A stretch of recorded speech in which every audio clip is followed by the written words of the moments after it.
Welcome to another edition of the Sports One. And we are back. We got the full crew in the house.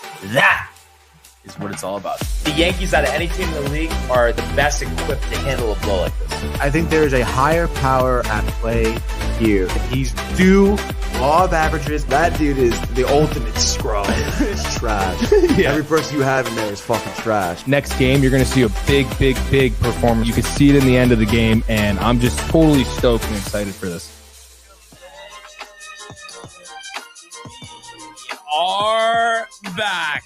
Welcome to another edition of the Sports Report here on a Monday. And once again, the Barnes and Tony show, fresh off a crazy weekend. How you doing, sir? I'm doing good, man. Doing as good as I could be, obviously. You said it before the show. So much sports this weekend to be had. And it was a great sports weekend, obviously, barring the Mets loss here in the series. We'll get to that, I'm sure. But still, dude, I'm stoked to be back here. Have you back in studio as well, dude? I almost forgot you weren't here on Friday. Yes, honestly, it feels like forever ago here. That I was here on Thursday, but you and Zach did a great job holding it down, on Friday. But it's definitely great to be back, and it does seem like the longest weekend ever, just because I left for AC. Thursday afternoon, and then came back yesterday. So it was just like so much going on. We got 3 rounds of golf in, the tables, all that stuff. So it was just a long weekend for sure. And obviously the Yankees, Mets, the PGA, really was a great time. And it was kind of nice too. It was like the typical AC. I don't know if this has happened to you, but you're all pumped. Like you get there, hit the tables, you're kind of there for a while, a couple beers, and then next thing you know, it's late at night, and you blew it basically. Oh, dude. But then there was so then the next day, kind of like a quick session, got half of it back. Okay. Didn't play Saturday because we had the 2 tee times. Right. And then Sunday morning, right before I go, like 2.5, 3 hours, ended up net positive. Let's go, So dude. it was nice to do that.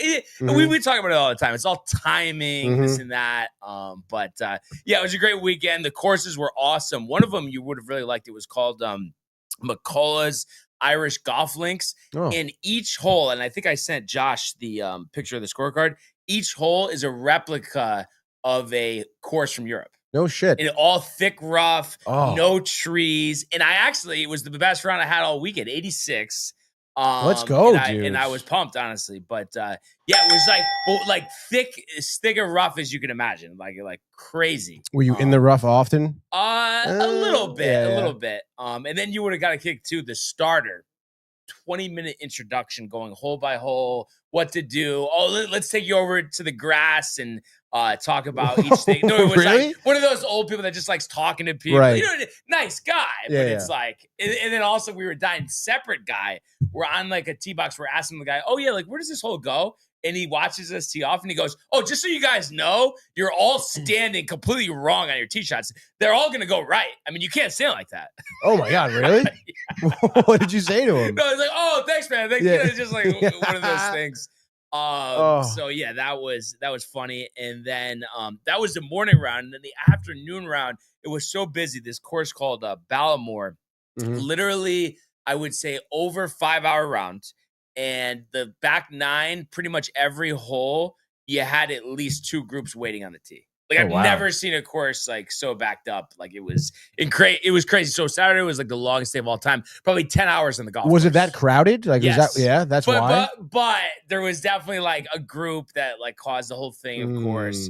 So I was just exhausted, and I was planning after that. We got dinner, and I was planning, all right, go to tables then. But that's why I went in the morning, because I just had to go to bed. Like that's a long day to be out in the sun all day. Like that. Definitely, dude. And honestly, it's funny because I feel like there's a lot of times where I do go to AC, and it is like that Sunday morning. It's like you're leaving. Like my mom's like packing up the room, whatever, dude. Then you. Just go to the table, play a little bit, and then you get on a roll, like a nice roll, It's almost like they don't want you to leave, Yes. No, that's exactly what happened. And, too, I had to navigate a little bit because early morning, like I literally got to tables around like 7 o'clock because I had went to bed early. And it's like every like couple, like 30, 40 minutes, like, oh yeah, we're shutting down this table. We're putting new cards in. So I had to like bounce around a couple times. But it ended up working out. And then, so that was great. And then I was dying too. Like, so Riley was with us and he doesn't like ever go to the casino with us. And I, like I kind of like had an idea that I do this, but the way he imitated it, I swear to God, I was just like cracking up to myself for like a day or two about this. I guess like he's saying like, and I'm sure like, as the drinks come on, it like gets more exaggerated, but I guess like the whole time, and I know you've seen me play like once or twice, but like when I'm at the table, like when I'm like not hitting or whatever, like I just constantly go like just like this, like real quick, but like serious, don't say anything. And he's like, yeah, you're just tight about every single thing unless you win. Like otherwise you're just like just like real quick like that. And I was like just losing it that he said that. So that was hilarious. Overall it was a great time. We had 2 rooms, one at Oceans, one at Hard Rock. I stayed at the Oceans, but then probably played more blackjack at Hard Rock. I've been to Hard Rock pretty forever, cool, dude. Pretty cool setup. Yeah, Hard Rock is awesome, honestly. And we ate at Saturday night Council and Oak, the steakhouse. Got a New York strip, mashed potatoes, French onion soup. It was pretty fire. But my bad, I didn't like set up a Carmine's reservation, but I had driven up separately just because they were gonna be like pretty late. Like they got there after like 10, maybe 10:30. So I could leave earlier on Thursday. So I did. And I actually went the bar by myself, Peroni, and it was my first time getting it there. Angel hair, shrimp in a white sauce, like just the oil and garlic. Yeah. Unbelievable. That's so good, dude. We're just talking about the garlic and oil. Yeah. Yeah, exactly. And the Peroni, dude. I had to give you credit. You got me started on the Peroni. Every time I go to a bar, now it doesn't have to be Italian food. Like if there's Peroni on draft, I'm just going to get it. Oh, especially on draft, dude. Not many places have that either. So. Dude, yeah. No. But I'm seeing more of it. I feel like it's like a trending thing. But has that like beer been around for like a long time? I just don't remember it until you suggest. I don't remember seeing it. I mean, for as long as I remember, like definitely growing up, like I've seen my dad have one, like obviously Italian beer. So yeah, I don't know how long, but it's a great beer. Oh yeah. It just goes down so smooth. Yeah, and I even got my dad hadn't really heard of it. We were at Testo's a couple weeks ago. He had it. No kidding. It was pretty good. Let's go, dude. Yeah. The cold glass obviously is the finishing touch there. But yeah, it was a great weekend, AC, great weather, and then the sports, the PGA and the Subway Series, which we'll all talk about. But I do see we have a bunch of comments if we want to start there. Yeah, we do, dude. And we'll start with Brian Barnaby, who commented first. I'm very impressed with the title, dude. I know that guy has had some qualms about, the titles of our shows in the past. But glad to see that he's happy, dude. Hitting it on the head. Definitely. And then Josh B getting a kick out of that says, "What's up, fam? Glad to hear from you, Josh B." And we have Kev Do Taylor in the house. I can take it. Says, "Sup, guys? Good series win for the real Yankees fans." He says, "Let's go Knicks." It's so funny. I was talking to you about this. There was a little banter over the weekend in the JD Talking Sports chat. But I had to tell both him and Cold Take Johnny that it's just like, with the back and forth about, oh, you suck. That's I'm just not going to do it anymore. You know what I mean? Like we were talking about before the show, there's no point to it. I'm fine with having a normal baseball conversation, but I'm just not even going to entertain it because there's just no purpose. But that was it kind of got a little crazy to say the least. And I know Ernie's in the comments and Josh, and they were privy to that as well. Absolutely. The patented Ernie year.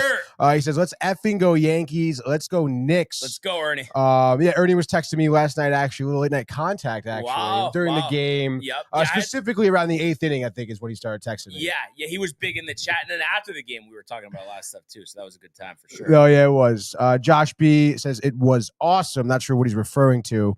The weekend, maybe? I guess maybe, yeah. Dude. I'm glad that he had a great weekend. And he says there's a course like that in New Jersey called Legends, I believe. Were you like when the starter's talking to you for like 10, 12 minutes, like are you starting to crack up or you like looking around like what's going on? Tough like not to, but luckily early in the morning, you're still a little tired, so it's okay. But I say middle of the day, I would start cracking up.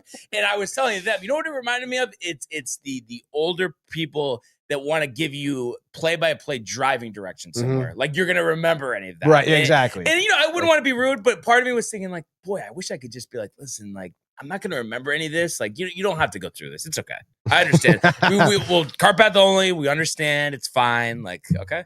Absolutely. And then I guess Josh B corrects himself here. Says no, it's called Architects in Warren County, dude. Yeah, and I think actually me and Josh had talked about that before, but Really? it's awesome. I love that type of thing. Sounds like we'll be taking a trip to Warren County soon, maybe.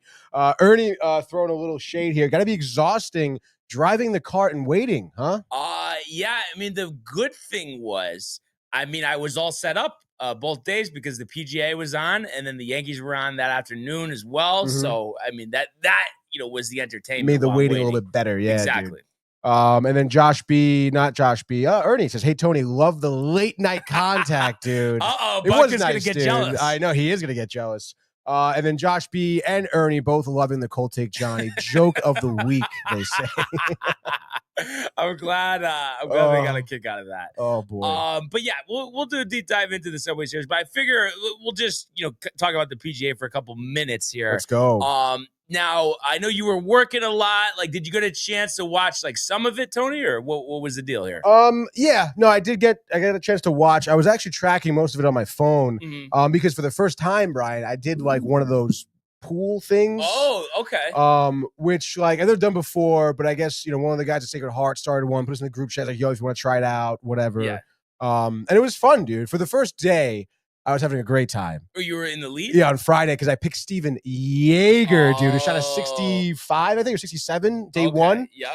So I was like, oh, this is sick, dude. And Scotty even had a bad day. So I was like, oh, dude, Scotty probably like tighten it up during the weekend. This is sick, dude.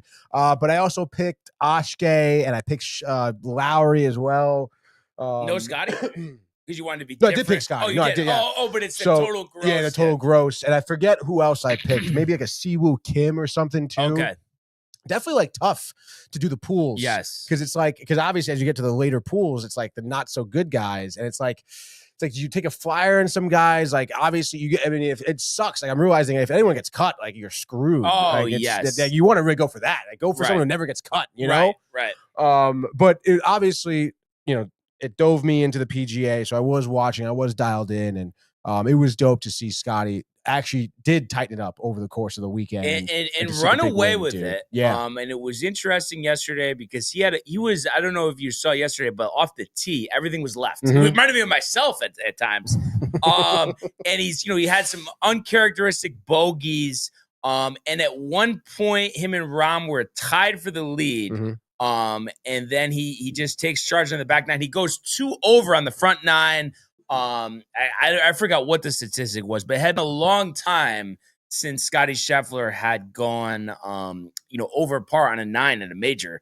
But bogeys at 1, 6, and 9, had him going out in a 37.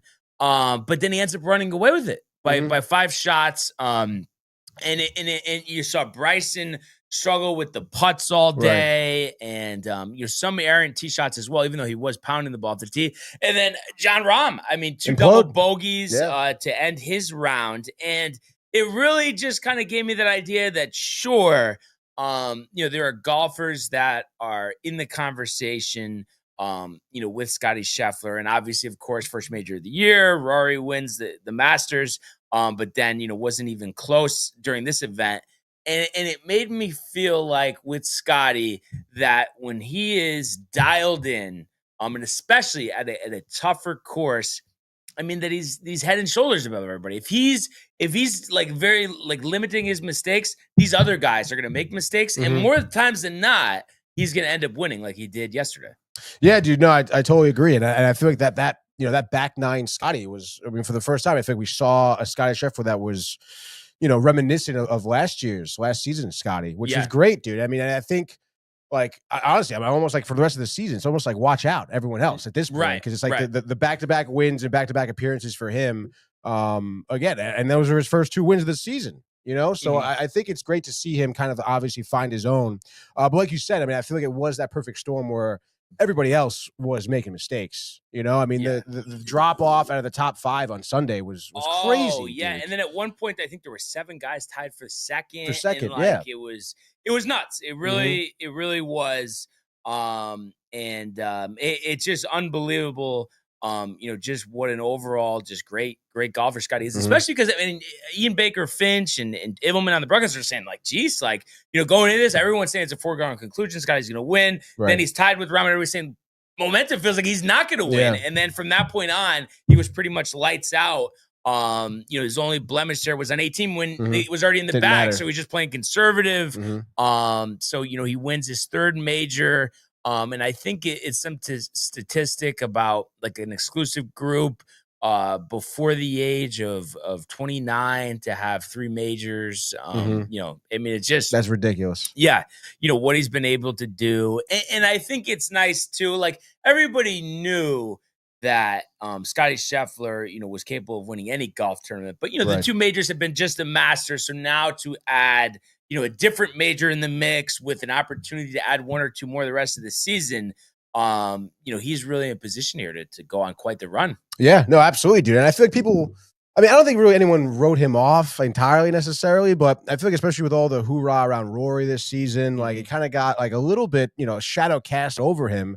And people forget, I feel like he had like kind of a crazy offseason. Obviously, you think of the injury to his hand to start the year, which is like how much that really play into. And obviously the fact that, he had the kid, whatever, like he has a lot of things going on around his life. And whatever adjustments had to have been made, he obviously did it. And we'll see what happens. Cause you mentioned those tough bogeys on the front 9. We've seen that a couple of times where he does look a little bit maybe lost in the green.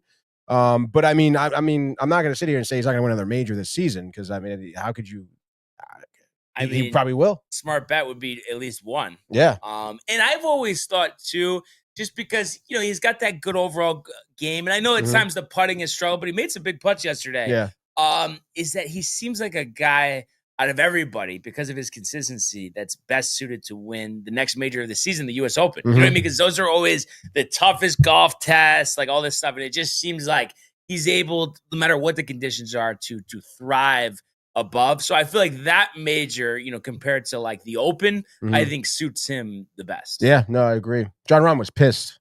And it's interesting. Yeah, Rahm was pissed after really being pretty, like they were saying, in an upbeat mood the entire tournament until the last 2 holes there. And he had a stretch where he hadn't made a bogey. Like he was one of the more consistent rounds going on Sunday. But do you think with what we've seen out of him and Bryson down the stretch when they're in contention in these majors, obviously, albeit Bryson winning the U.S. Open last year, but besides that like a slip up like yesterday has to do with being on the Live Tour? Do you think that has anything to do with it? It's tough to say. I would say it's maybe in the back of their heads a little bit. I'm sure the Live Tour thing, albeit that they are making money, I suppose, but I'm sure it's maybe feeling a little stale over there, you know? And like you said, obviously, they do come into these majors and they do seem to be in high spirits about being all together. Like it's like everyone, all the golfers honestly are almost on the same page in the sense now where it's like, it's always about just having the best competition together for the same tournament. Whereas obviously when the whole Live Tour thing first started, a little more animosity, but I would still say, yeah, dude, to mention the staleness of Live, they don't have crowds at Live Tour events that they do here, the PGA, especially when you're going into a major, the crowds, the tensions are higher, the pressure is more. So I would say, yeah, especially like you said, it is like these late tournament kind of blowups. We saw it with Bryson, right, against Rory. We saw it with John Rahm here against Scotty. Bryson against Scotty yesterday. Yeah, exactly. So tough, dude. It is going to be tough. But I don't know. There's really no words of a merger happening. So like, yeah, I think eventually, but it's just, like watching the paint dry, dude. Yes. That's just what it is. But I think these guys will be in the conversation, but I just think, I don't know what the perfect answer is because obviously they're ineligible to play any of these PGA Tour events. But it just seems like they just need to be a little sharper. And I don't know if that's also like maybe taking these live events more seriously where, you finish last place. You're still making a few $100,000 for the PGA Tour. You're going home for the weekend. It's just like there's just a whole difference about it. It's not a shotgun star. And you're also, too, that is something interesting I wasn't even thinking about when I asked you that is the fact that you're only playing, the 54 holes. That probably has something to do with it. Yeah, that is pretty wild. Definitely. Yeah. The longevity, dude. But yeah, I thought it was a great, second major of the season. And what is it? Those final 3 holes, the Green Mile. Amazing the statistics there, how bad the field was, and how previous couple holes, like, they did really well. And then they're like, I think they said around 300 over par on like the last 3 holes or something. Oh my God, really? Yeah, like crazy. So Quail Hollow, dude. Quail Hollow is good.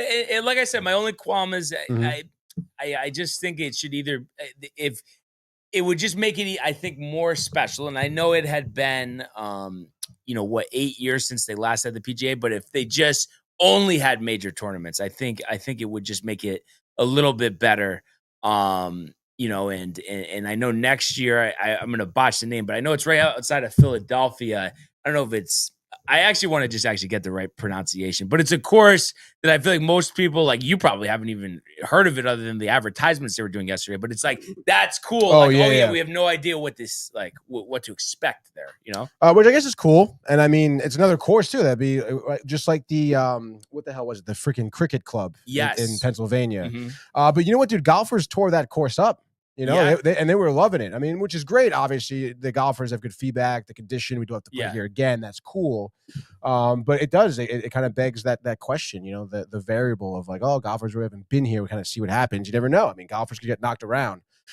Did you see Lowry, speaking of getting knocked around, blow up at that PGA official? No. So I saw it through Twitter, but I'm pretty sure the scenario is what it was. Off the tee, hits the fairway, but the ball is like dug into the ground a little bit. Okay. And he wants, which again, I don't know. Clean in place, basically. Yeah, exactly. And when it comes to these golf rules, I feel like sometimes I'm just not in the know, but also I think sometimes it's kind of like up to interpretation of the official that comes over or whatever.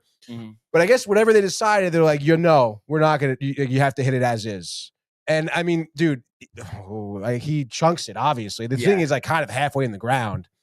And he just blows up, slamming his club, cursing, this and that, gives the finger to the official, dude. Yeah. He's going to get fined for that. Probably, dude. Yeah. And obviously ends up getting cut. So it was probably a culmination of just like not really golfing well. Yeah. And then obviously, you lose to Sepp Straka. You last weekend, what tournament was that? Oh, last weekend was the, it was the Truist. Yeah, exactly. So again, you blew up on the 18th hole of the last round. You could have won, you didn't. And then you now make the cut here. Dude. So it was kind of like this perfect storm of nonsense, I guess, for him.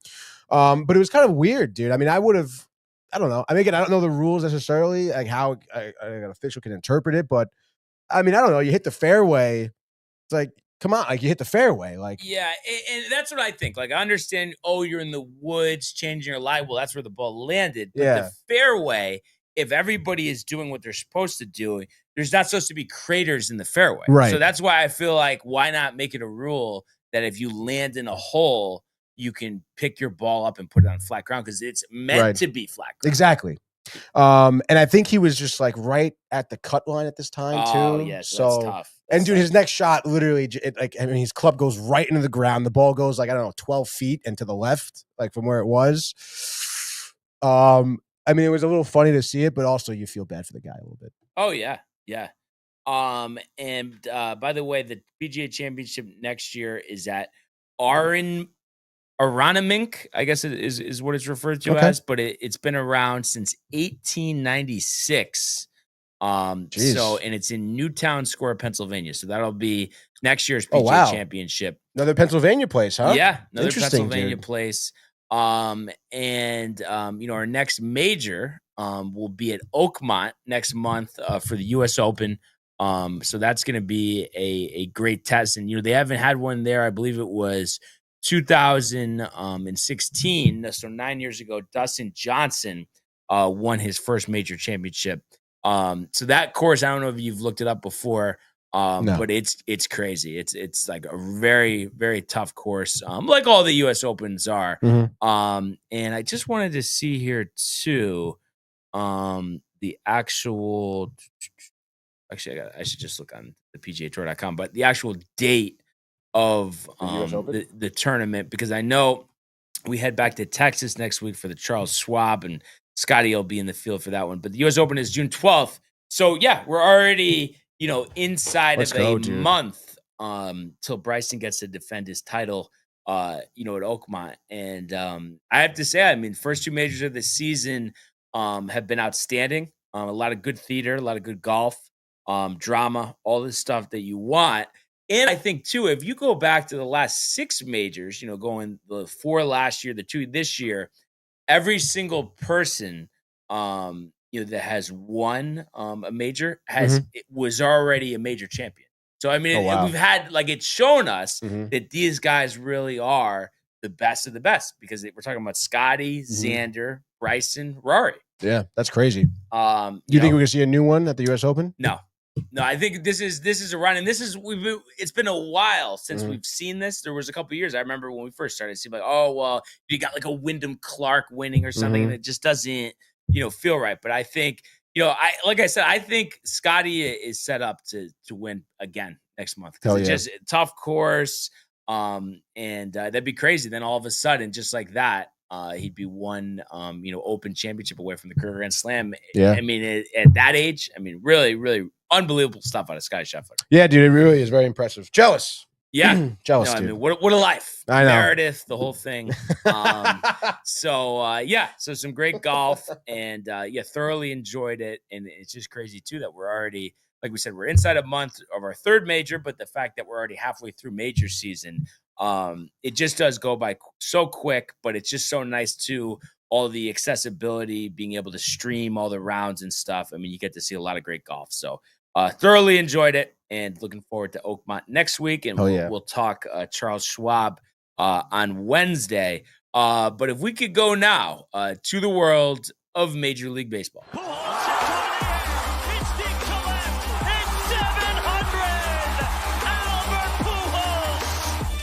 What a play! Stop it! Yep. And Alonso cracks one of the Mets win the ball game. Out of sight. And it works at 100 miles an hour. 14 strikeout. Drove deep to left field. There it goes. See ya. All right. So quite the weekend in the Bronx as Yankees win. The Yankees end up taking 2 out of 3, from the Mets.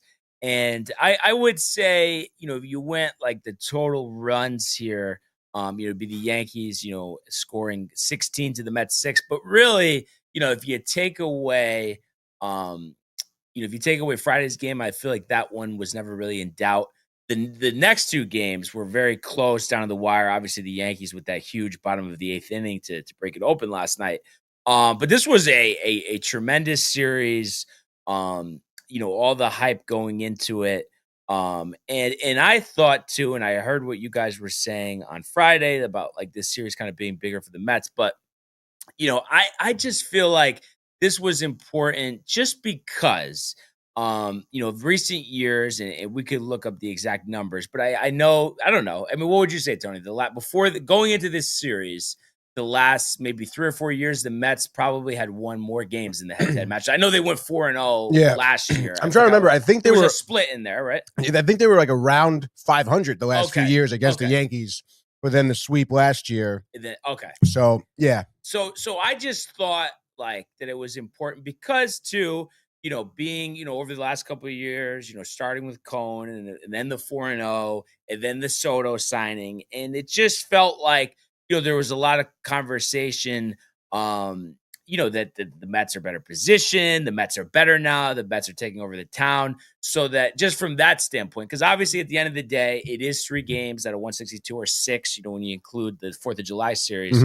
But I just felt because of that, and all the fans in the crowd, obviously, doing the turning the back on Soto, the boos, all of that, that if this weekend, if the Yankees were to lose 2 out of 3, get swept, have Soto hit 3 or 4 home runs, that it would have really been a damper, even though, you're on to the next series. Right. But that's why for me, I felt like it was more important than just a series. I mean, what do you think about that? No, yeah, I think so. I think for the actual rivalry between these 2 crosstown teams, I do think so. I mean, but I don't know. I mean, the way Zach and I were talking about it in terms of just like divisions, the season as a whole here, the Mets dealing with some injuries, obviously. Philly's on fire. Phillies, Braves playing well as anticipated. I think Phillies are now 2 games back from us. I think it might be a game and a half. Maybe even a game and a half, honestly. In my opinion, I'm not worried about the Red Sox. I'm not worried about the Orioles. I'm not really worried about the Rays that much. Yeah, I mean, we're five game lead, right? Yeah. So, and I think that lead will continue. Yeah. I mean, we talked about, at one point, Bellinger coming around sort of deal, and that is happening right now. So it's like, I feel like the Yankees are on the rise in general for the rest of the season. So that was just the viewpoint I was looking at it, but yeah, I can see what you're saying about the crosstowns. Yeah, and it just felt like it would have, even though we know the Mets have had a great start of the season, that it would have felt embarrassing to get shown up like that and Soto go off.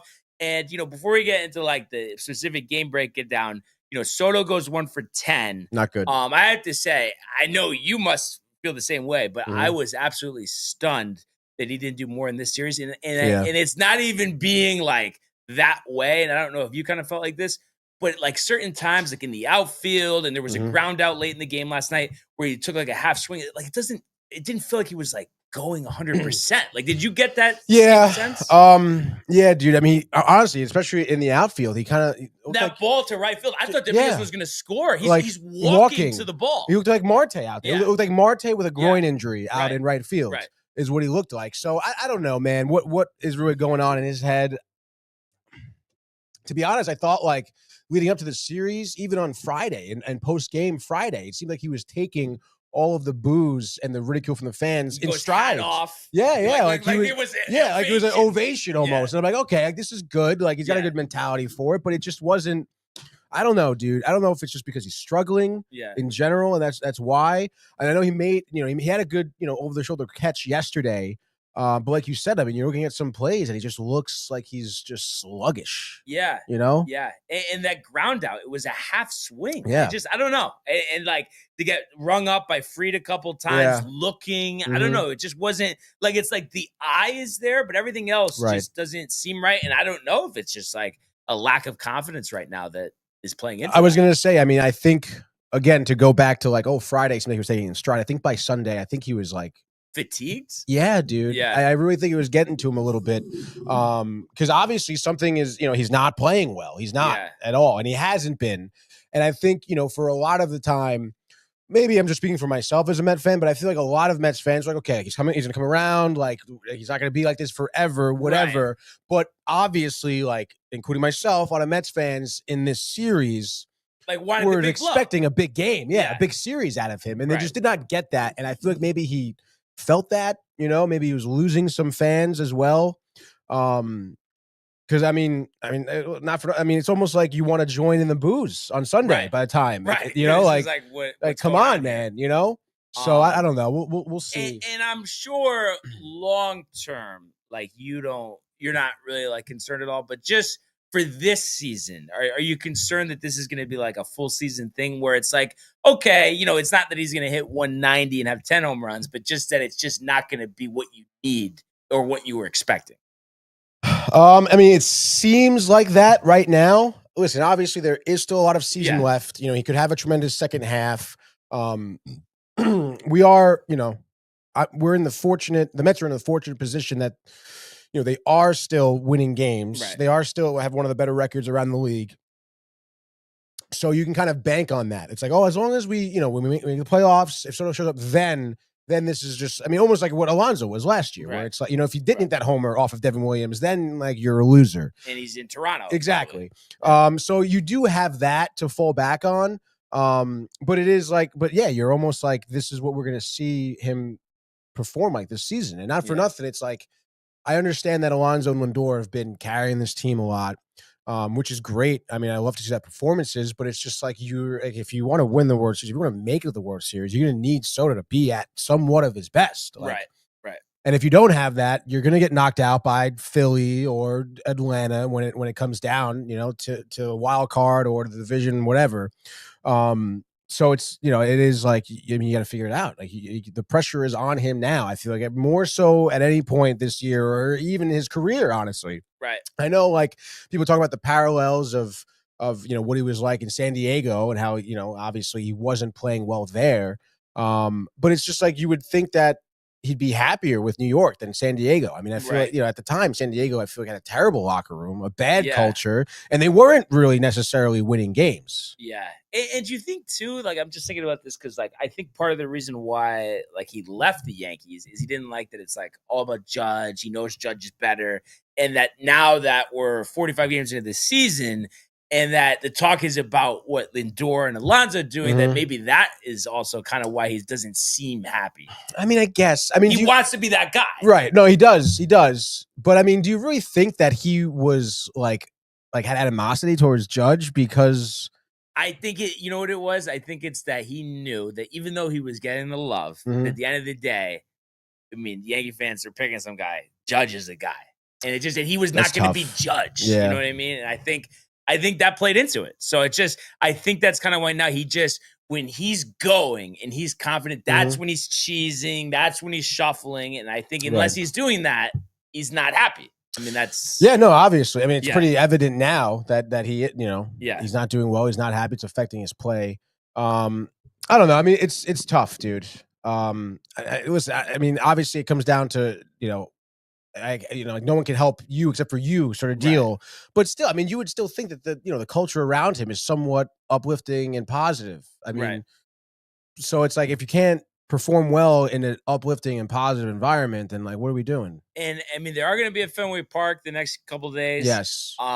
So kind of feels like it will be a spot. Who are you rooting for, by the way? Well, I mean, the Mets have to win, right? I mean, get the lead larger, right? I mean, I don't care. If it's like if we're even like top of the ninth here, Soto's up.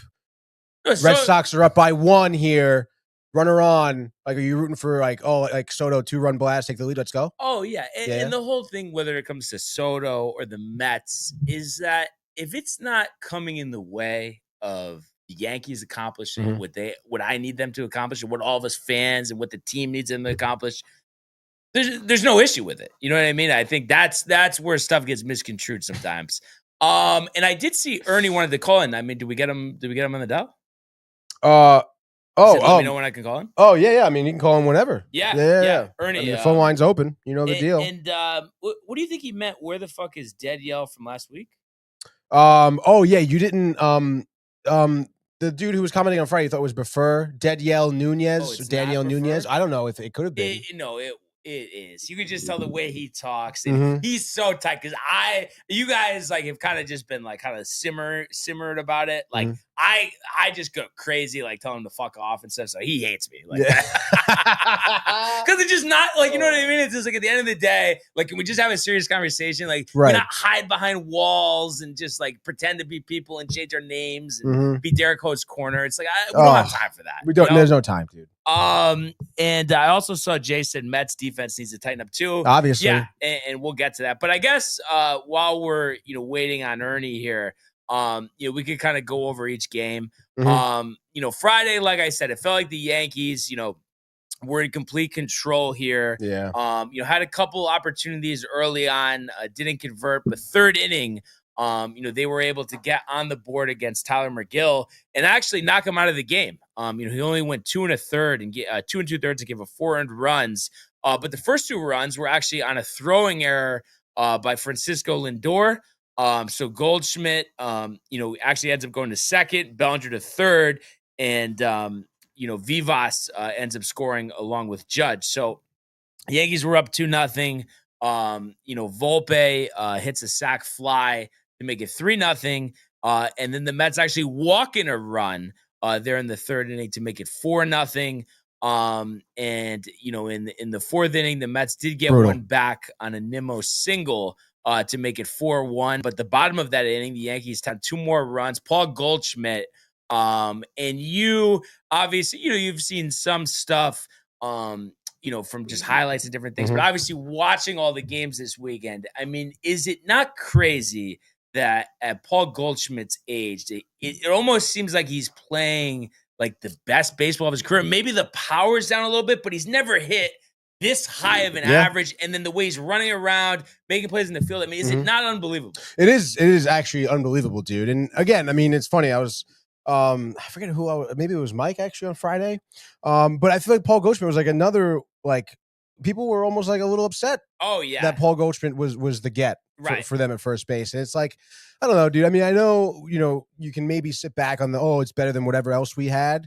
But it's just like, dude, like this guy like can hit really well, and he's like a veteran player, and he has a great mentality. Like he's great for younger players to like teach around as well too. So it's like kind of like a perfect storm of a great like solid first baseman that you need. I mean, that guy isn't going to make any bad errors in the field. No. So it is great, and it is cool to see him run around like he does look like he's like 29 right now, dude. Yeah, it's unbelievable. He had big hits all series. In the fourth, he had a single to make it 5-1, and then the Yankees end up scoring on a ground out fielder's choice to make it 6-1. From that point on, really Cruz, they took Rodano after 5, but despite the 4 walks, I thought he pitched well. 5 innings, 2 hits, only 1 earned run, and striking out 5. So his 5th victory of the season. So after a couple of shaky starts there after opening day, he's really rounded to form. His ERA sits at 3.17. And then the rest of the way, Yankee bullpen, like they've really done all season, and it's kind of crazy, and it's like it reminds me of people that don't know, what they're talking about. And I think I've mentioned this to you before. Like we get Devin Williams, especially beginning of the year. I mean, worst thing I've ever seen. I wanted them to literally cut him. It was so frustrating. But people saying like the bullpen is a weak point, and especially now with Jonathan Loáisiga back, it's like, are you kidding me? Like, I don't know how you could say anybody has a better bullpen than them, just top to bottom. I mean, there's so many guys that can be closers. This game specifically, you get 4 innings out of the pen. You allow 3 hits, 1 run, and then you strike out 6. I mean, that's just, and they were big all weekend, Saturday and Sunday. I mean, I think it's a real strength of the team, especially just you think about the back end of the game that you could go Loáisiga, Cruz, Williams, and Weaver. I mean, I don't know what combination is going to top that. Yeah, no, dude. I mean, the bullpen is dialed in right now, and I obviously Weaver. I mean, he's been on a pedestal ever since I first saw him against the Cubs. But Tim Hill too. Yes, dialed. Yeah, let's Tim go. Hill, absolutely. And in this game, it was interesting. It didn't seem like they were going to need to use Luke Weaver, but because of that Lindor double in the 9th off of Santos, they go to Weaver, and Soto was up. One of the many opportunities Soto had this weekend. In that moment, going up against Weaver, I mean, you were thinking or no, because it's Weaver? I mean, hoping, I think, would be a better word Not for expecting. me. Yeah. Yeah. So he got him there, and ends up being 6-2. The Yankees taking the game there on Friday. But I think like in that game specifically, I mean, I'm sure you kind of feel the same way. I just felt like it was like, the Mets, not getting, a couple guys having good games offensively, then nothing from everybody else. And then, I guess they gave up 2 runs, not bad, but it just, I don't know, the bullpen, it doesn't seem like recently, right? It's been a little shaky. No, I mean, it has been shaky. And I think that, I mean, I feel like people forget this too, but I mean, like, I think the missing AJ Minter has been just ruthless.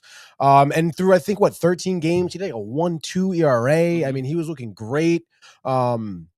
Unfortunately, I think he tore his lat, I think is what it was. And did he get the season-ending surgery? Okay. Yeah. So you're not gonna have him for the rest of the year, which sucks. And then on top of that, I mean, we've seen Kranick kind of get knocked around a little bit in his last few appearances. But I mean, not for nothing, dude. I mean, like, what the hell, McGill? No, I was just about to say, like, 15 what the fuck, earned dude? runs his last 4 starts.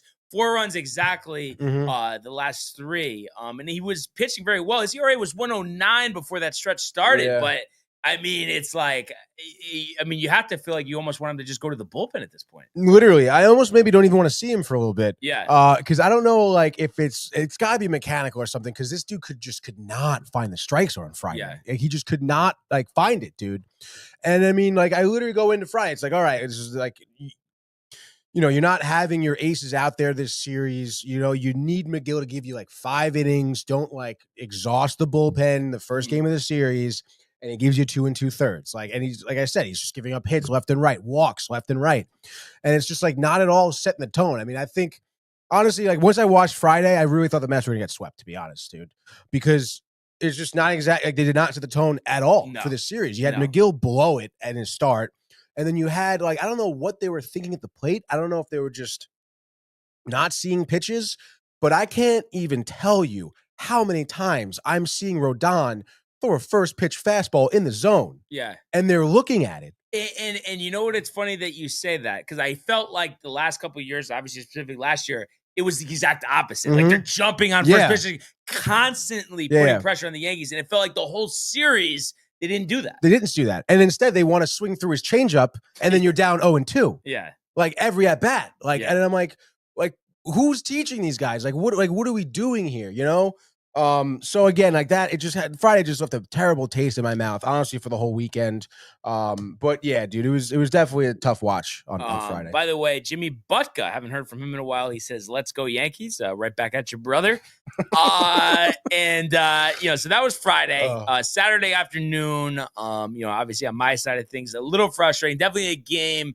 Felt like the Yankees could have had opportunities late, getting thrown out at home plate.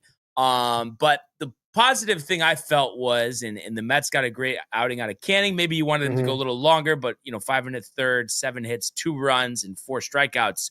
Clark Schmidt gave you 6, so he's been really last, I think, 4 starts now, pitching well, and getting deeper into the games. I mean, sure, you didn't like the 5 walks, but to only allow 2 runs over 6 and strike out 5, I mean, that's all you're going to ask for Clark Schmidt, and was economical as well, throwing 88 pitches.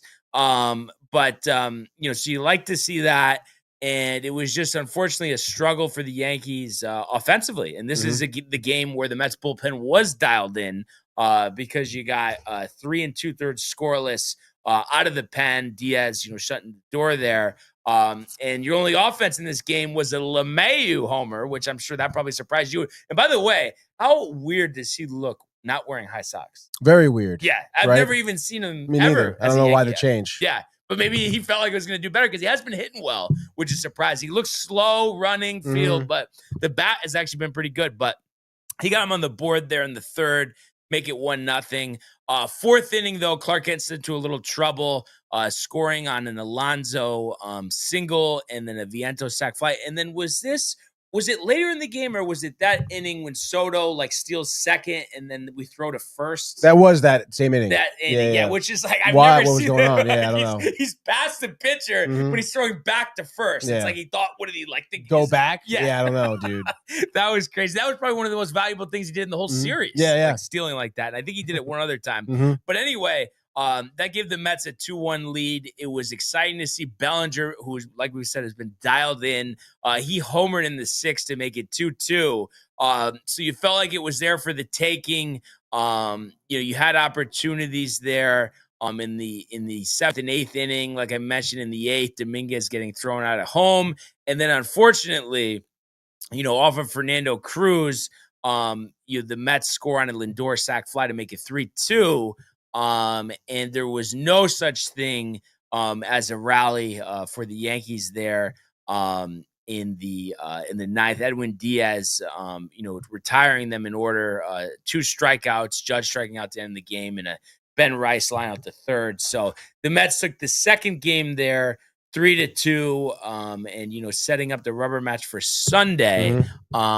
Anything of note here from Matthew Ryan? I guess. I mean, kind of a little bit of a surprise here. Matthew Ryan says after the Subway Series, he says, "I'm sorry, Tony. The Mets are really good. I hope to see them in October. Mets didn't win Game 3, but Stanek throwing 100, Brazoban looking awesome. Mets really changed my mind." He says, which is pretty wild, dude. Yeah, no, you don't really get that. Yeah, it reverse psychology potentially. Yeah, I think so, dude. But speaking of that, I mean, I'll ask you the same question. I mean, Diaz, Judge up in the 9th. I mean, what were you thinking?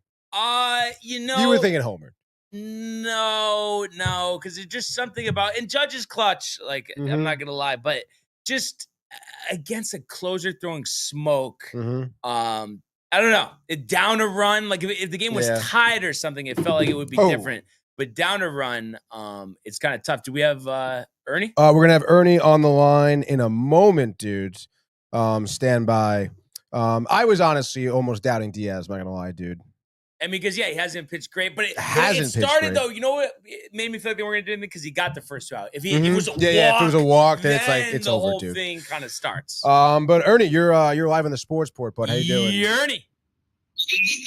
Yeah, what's going on? What's up, brother? It's a beautiful, beautiful, beautiful Monday. How is everybody doing today? Pretty well. I'm in such a great Can't mood. complain. I'm in such a great mood. I tend to agree. Don't know if you can hear it in the voice. Don't know if you can hear it in the voice. I'm Great weather day and great weekend. And kind of like what we were just talking about, an awesome series. And like I was saying at the beginning, I mean, I think it was closer than like the runs would suggest. We just, broke it open late here last night, which was awesome. But really some highly competitive baseball over the weekend. It was really fun to watch. It was exciting. I actually do have to agree with Matthew Ryan. The Mets definitely look as advertised, if you can get Soto to start producing at the level that he's supposed to, you guys should be in a very good spot. But, I think this weekend answered a lot of questions for both teams. Judge needs to get his shit together in big moments. He can't keep having these moments where, bases loaded, he's striking out, down by a run, need him to come through and he's striking out. And it's just like, thankfully, what we as Yankee fans had mentioned during the offseason when we signed Belly and Goldie, and, I remember specifically saying, like, Goldie, Belly is going to be the new protection for Judge. Like, he's a former MVP. Let's not sleep on the fact that, maybe he's been a little hurt, had a couple down years or whatever, but he's a former MVP. He has the ability in him to be that guy. And yesterday kind of showed it. The pitcher you could tell that the pitcher kind of thought that once he struck Judge out, it was pretty much donezo. Right.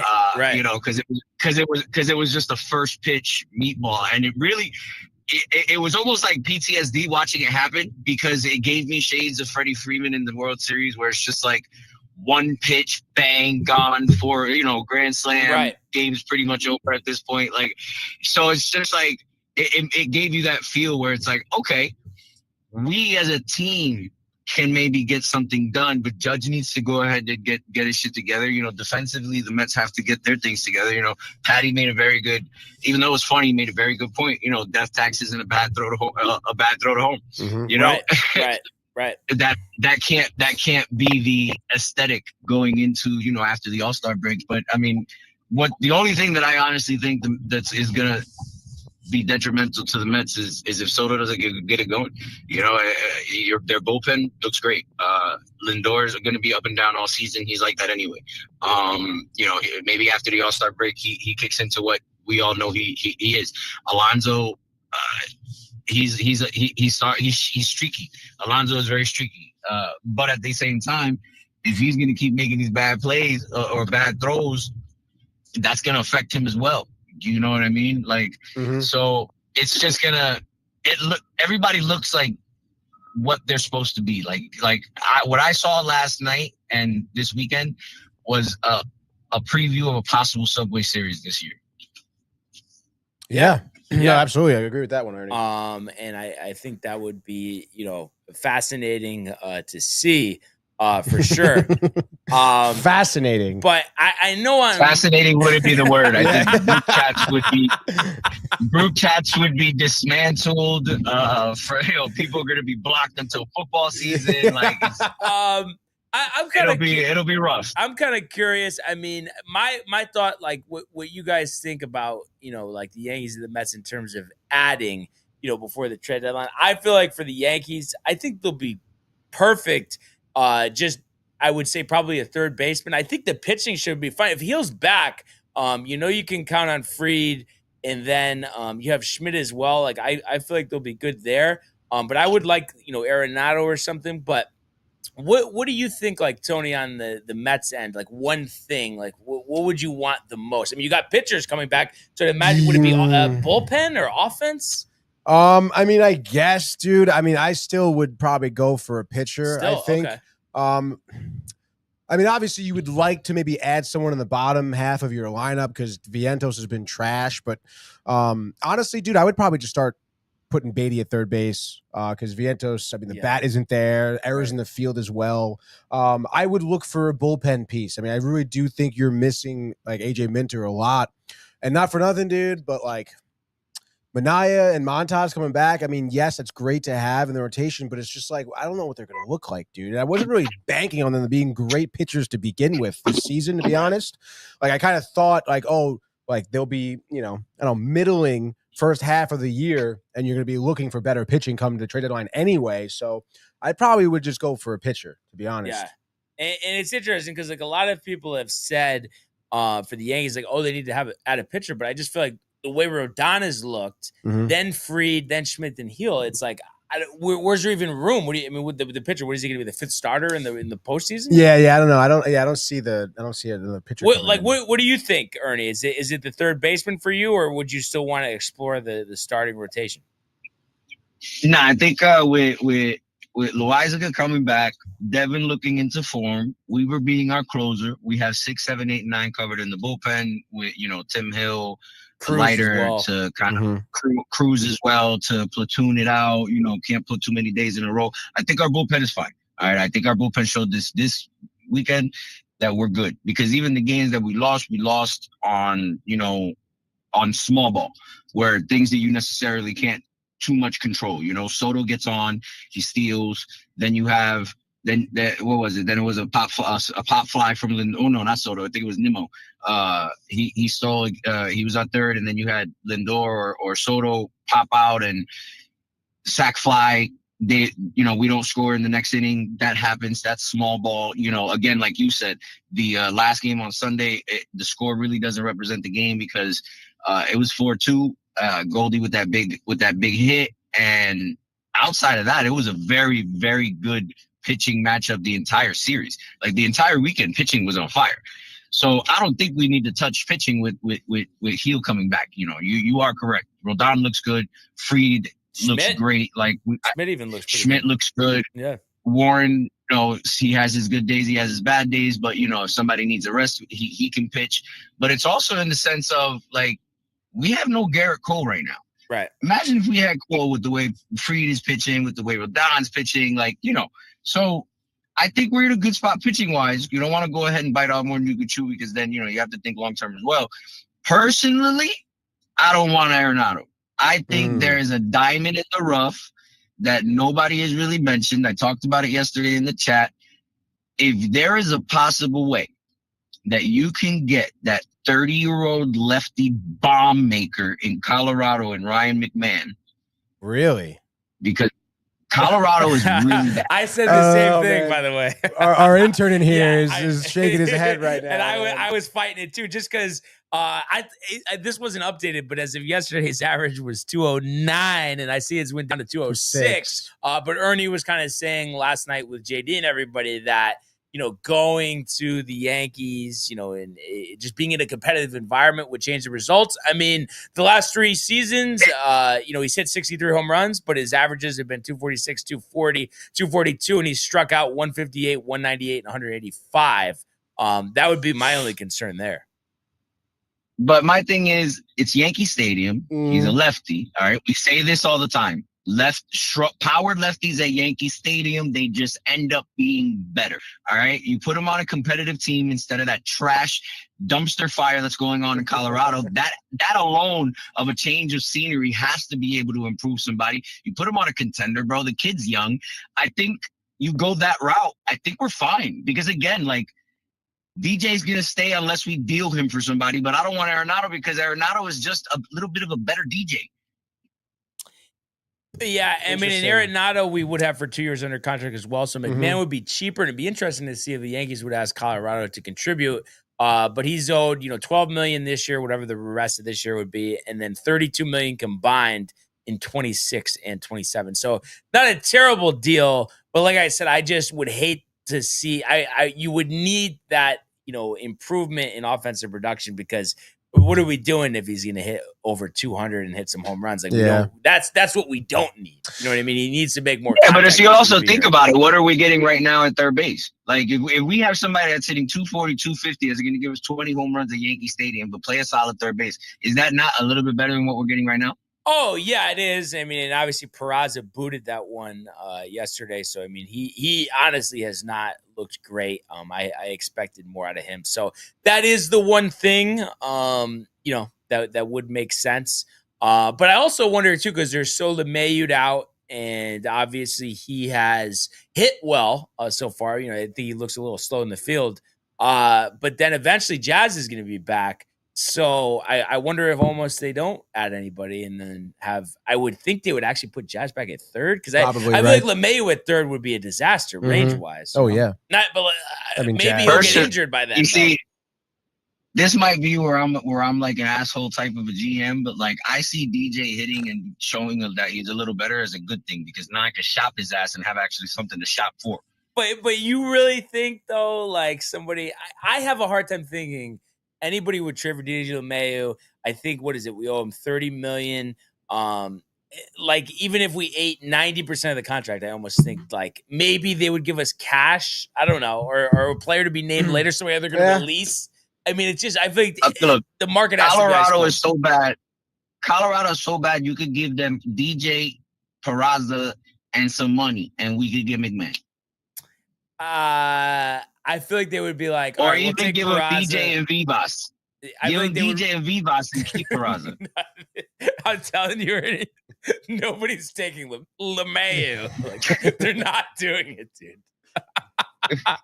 But I have to. It's gotta happen. But I would say, I mean, the bat does look pretty good right now. I mean, it does. I mean, it's a very, very small sample size, but maybe somebody sees it and he's like, hey, he's on the rise. Maybe maybe he's back to what maybe he's back to what he could be, and they take a shot at him and we get a steal, But Arenado, I think it's a lateral move out of Arenado and McMahon, and McMahon's younger. I think Arenado just has more lure because he's been around longer. But McMahon is younger, but they produce about the same. Yeah, I mean, right now, that is the case. I don't know. I just thought too, like maybe some chemistry there with Goldschmidt. They played for a while in St. Louis, but it'll be interesting to see. And fortunately, it's not hurting us in terms of wins or losses. But what do you think about Volpe? I mean, just big spots all weekend, not really coming through. I think left 8 guys on base yesterday. We talked about being ahead 3-0 in the count and then not having a plan. I mean, do you see this changing at all? I mean, he's hitting 235 right now. Lombard is salivating. Let me tell you right now. All right, he is looking at Volpe's play and just smiling at dinner while he's eating his meatballs. Like, bro, I'm telling you right now, like Volpe needs to get it together. I think they're starting to get a little, because like we've already seen that the Yankees tend to have their guys. Like DJ is one of their guys where it's just like, if he's available, if he's healthy, he's gonna play. You know what I'm saying? Like, I think Volpe is somewhat in that category now with them, but coming up as short as he's come up in these big moments, and Lombard on the rise, I won't be surprised if after the All-Star break, if he's still struggling and he's still, not producing, I won't be surprised if after the All-Star break, Lombard comes up and starts platooning with him at shortstop. Yeah. No, it's crazy. And I just, you know what I mean? It's not like, because you hate to be like impatient and not giving someone a chance, but I mean, it just feels like we've given him a long time. I mean, I guess, you could go the full year here, but it just doesn't seem like we're trending in the right direction. It seems like he gets hot for a little bit, and then the amount of time that he's hot for is either double or tripled in a bad streak. And I feel like that's what we're going through right now. But I mean, you saw it, Tony. I mean, those at bats, his last 2 at bats of the game were brutal. Both with the bases loaded and just no plate discipline. Yeah, no, not at all. Chasing. Yeah. So it's going to be interesting to see what they do. But at the end of the day, I mean, we talked about it with JD yesterday.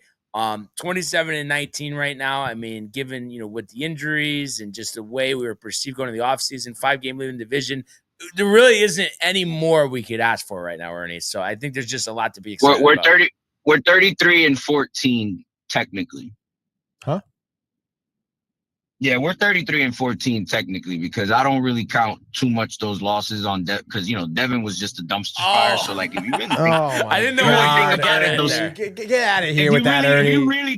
If you really think about it, we're sitting at like 33 and 14 right now. If Devin could have got his head out. Even keeping that in mind, Ernie, I mean, 27-19, I think is outstanding, honestly. Oh, it's absolutely beautiful. We're in a good spot, but I just like to keep, I like to keep people honest and, let's be real. Yeah. It could be a 33-14 and Devin would have got his head out of his ass. So we do look, we look better than what the numbers appear. Okay. Yeah. So yeah, it'll be interesting. A well-deserved, day off today, and then 3 with the Texas Rangers, and then I think it's a 9 game road trip after that out west. So gonna be interesting to see these games, and but it was just a lot of fun over the weekend watching all these games. It was great. Oh yeah, it's phenomenal. Mets fans are great, of course. Maybe there's a couple that can brush up on a couple of things. I won't name any names, but boy. Yeah, Tony was a good sport. I always say Tony. 9, Tony and Zach are the 2 best Met fans I've ever met. Honestly, I've always said that. Yeah, but no, it was, look, if you watch the game as a baseball fan, it was an amazing weekend. If you watched it as a Yankee fan, it was a great weekend. If you watched it as a Mets fan, it had to be frustrating, but it had to be a good weekend. It's just good baseball. When you watch good baseball, it's exciting. It doesn't even matter who the teams are. It's just you can watch a college game as long as it's good, it's good. So It's just like, it was a very competitive weekend. I think both teams can walk away regardless of the series outcome and say we're in a good spot. I think each team has something to work on. But I think everybody's going to be fine. I do think it's priming us for a exciting October. Yeah. I really do think it is. Yeah. No, it's going to be, as I said, fascinating. But yeah, no, I love it. It's great. And as always, Ernie, a great call. And we'll definitely talk to you soon. Great time. We still gotta go picks. We gritting a little bit. Yeah. So I mean, are you gonna be? All right, I'll be out. Okay. All right. Sounds good. Sounds good, Ernie. All right. Thanks, All man. right. Peace. The great Ernesto Cabrera. There it is, dude. And then also just a couple more here. I see Beatty better than Vientos. Shea Bird. Matthew Ryan says, "What happened, Tony?" And then John Pollock says, "Go Tigers. Happy to win yesterday against Blue Jays. It was a tough series, but it's 31-16 is a great feeling." Which is crazy. Jackson Joe Sim. Yeah. I mean, kudos to the Tigers. Right. They have they're the only team in the American League with a better record than the Yankees, 31 wins. Really just what a managerial job by AJ Hinch. He's really just taking that thing by storm. Which is kind of crazy. Yeah. Dude, is it not the best record in baseball? I mean, I don't think the Dodgers have 31 wins. Dodgers it are must be. Yeah. 29. I guess dude. I'm very American League centric. Yeah, well, we knew that. More importantly, Bronx. That would be the best record in baseball. Yeah, it is, dude. Yeah. So, and I love too how I was just looking at the NL West standings there. I think San Diego and the Giants are a game back, but I was laughed at for saying that the Dodgers might not win the division. And here we are. You got 2 teams breathing down their neck, Tony, and they just lost a series to the Angels. All right. Angels, so right, everybody wanted to gift the Dodgers a World Series title. I mean, let's just take a break here. Yeah, and I know we kind of touched on it, but we'll just kind of go over it a little bit here. Last night I thought, starting pitching wise, it was a great duel between Fried and Peterson. Both pitchers go 6 innings. Peterson lets up 1 earned run, 2 overall, and Fried 2 earned runs as well. Peterson with the 4 walks, is probably the only negative there, but I mean, it's just remarkable. He's been able to keep, his streak going here of great starts. And speaking of great, Max Fried, 8 strikeouts over 6 innings, the 2 earned runs, only 2 walks, 1.29 ERA. Pretty impressive stuff there. And then, offensively, Cody Bellinger, all series was just on fire. That huge double down the line in the first inning gave the Yankees a 2-0 lead. Jeff McNeil probably had one of the best games on the Mets yesterday. He singled in a run, in the second inning to make it 2-1, and then would also score on a wild pitch with 2 strikes. I mean, that was, you would know better than me. I mean, is he usually is he known, Tony, as like an instinctive base runner? It just happened to be a good play. I mean, yeah. I mean, he's got like a little bit of speed. I wouldn't say he makes bad decisions on the bases, but I mean, dude, he was like more than halfway down the line before that pitch was thrown. So I don't know if that's just something he's been working on, but obviously getting that jump and then just obviously crossing home plate, that was pretty wild. I was surprised. Sure. Yeah. Once we were to the bullpens, I thought Jonathan Loaizaga, his second appearance of the year, looked outstanding. A lot of movement, high velocity, the Mets actually, after 2 strikeouts, a McNeil walk and Acuna reaching on that error by Peraza, thought maybe a little rally here, but Lindor. Now I'm trying to think. Was that was the like I was saying this in the group chat. Did Lindor not drop the bat there like he hit a 3-run homer?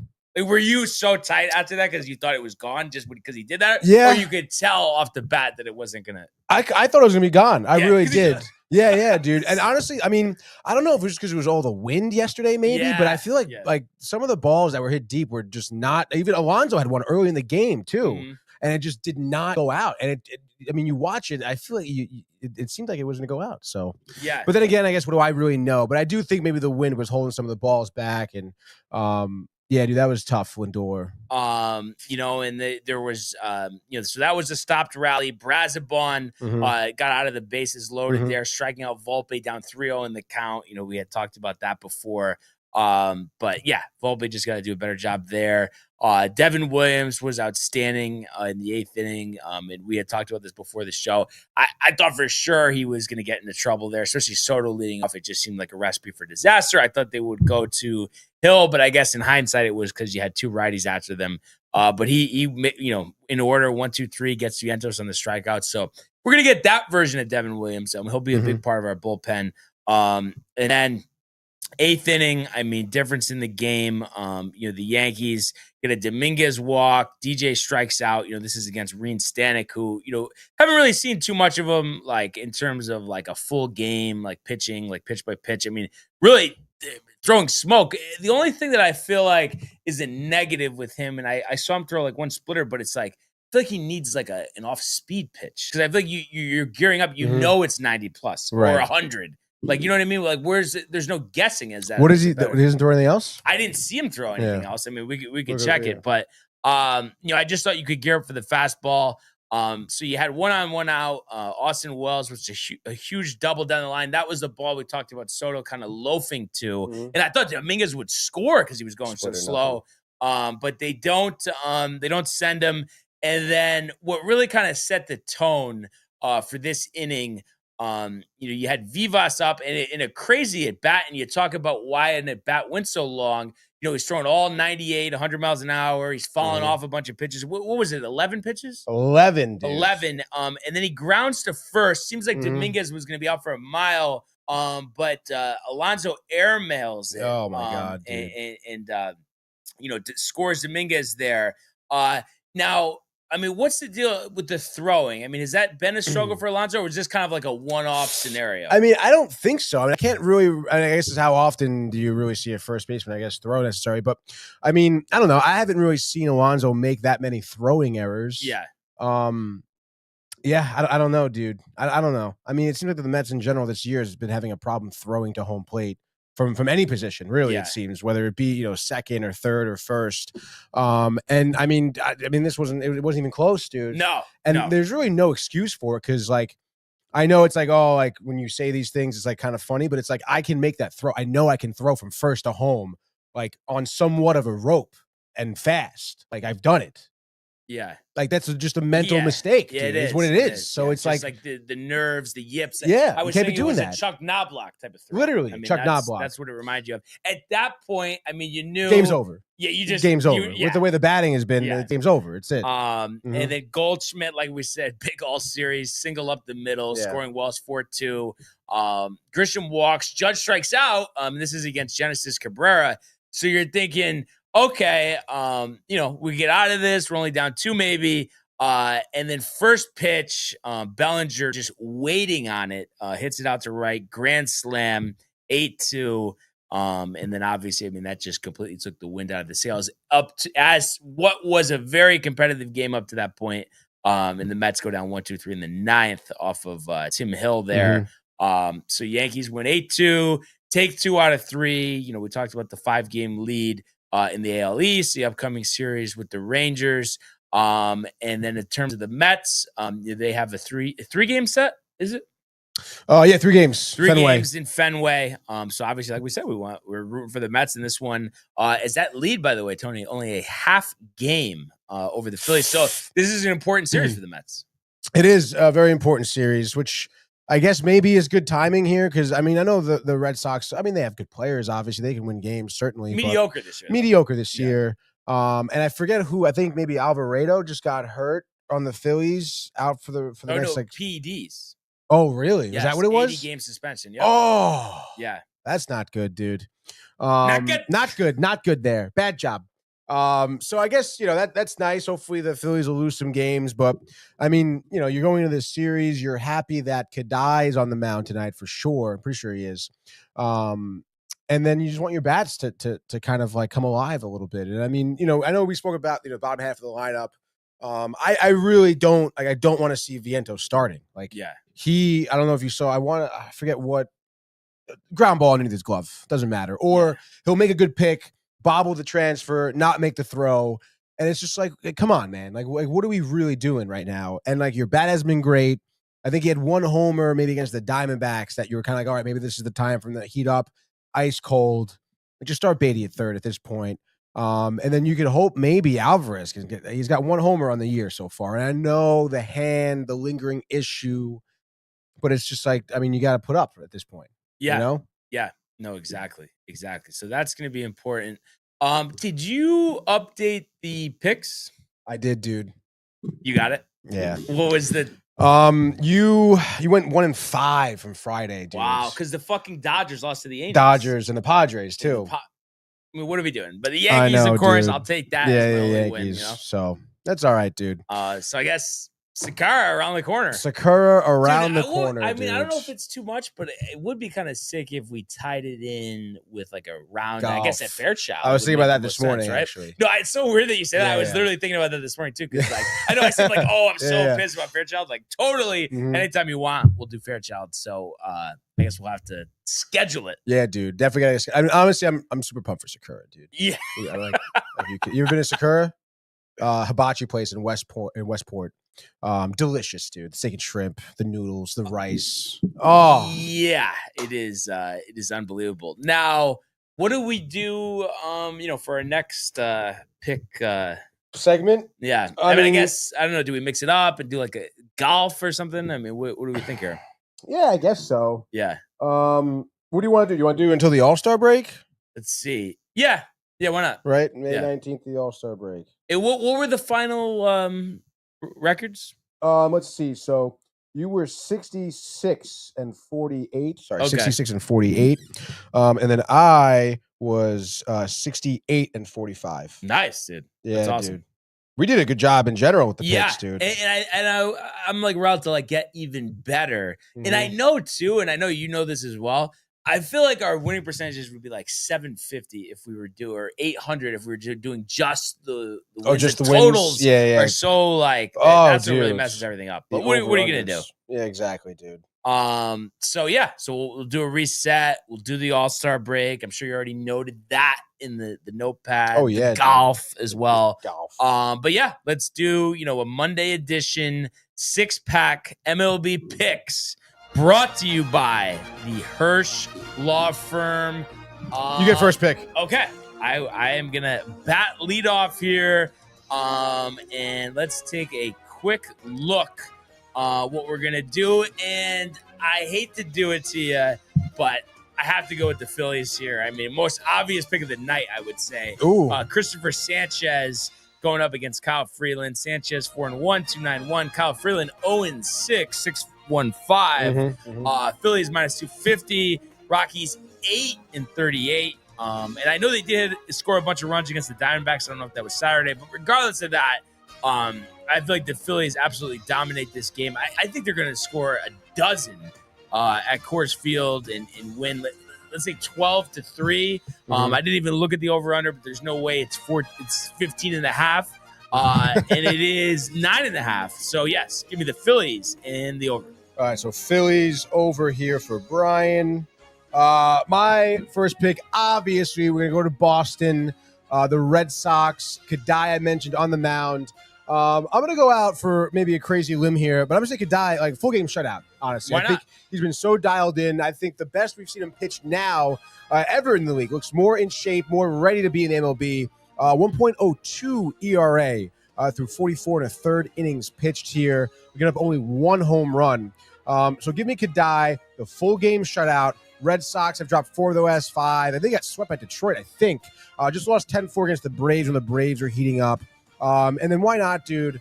I'll say Soto maybe feels a little better of himself over the monster. Why not? Mets take this game. I'll say 3-0. Give me Mets in the under for my first pick. All right. And I'm going to go with another dumpster fire here, and a surprise dumpster fire. And actually, over the weekend, the Orioles firing manager Brandon Hyde. They are 15-30 on the season, looked at as possibly a favorite to win the American League East, according to some dumbass like Jeff Passan, who said the Yankees wouldn't make the playoffs.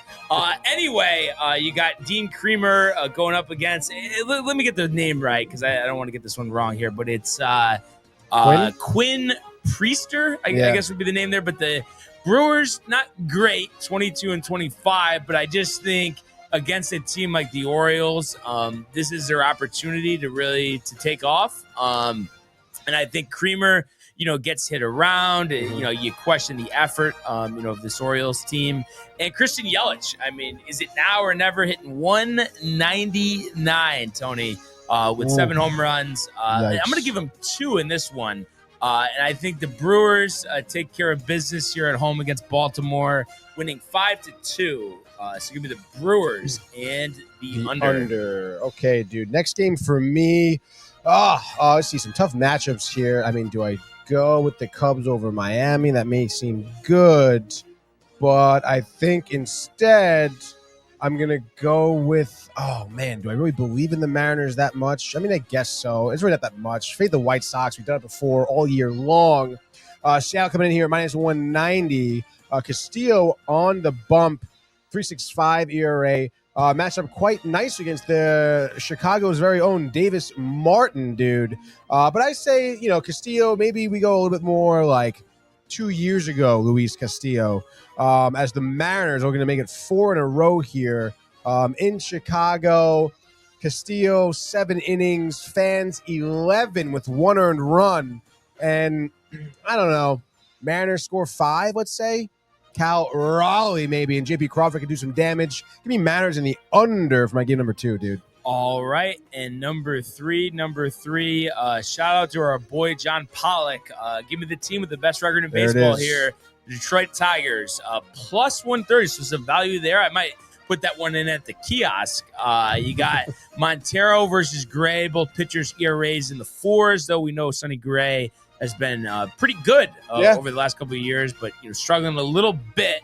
And you look at recent performances here, Tigers have won 4 out of 5. Cardinals have won 3 out of their last 4.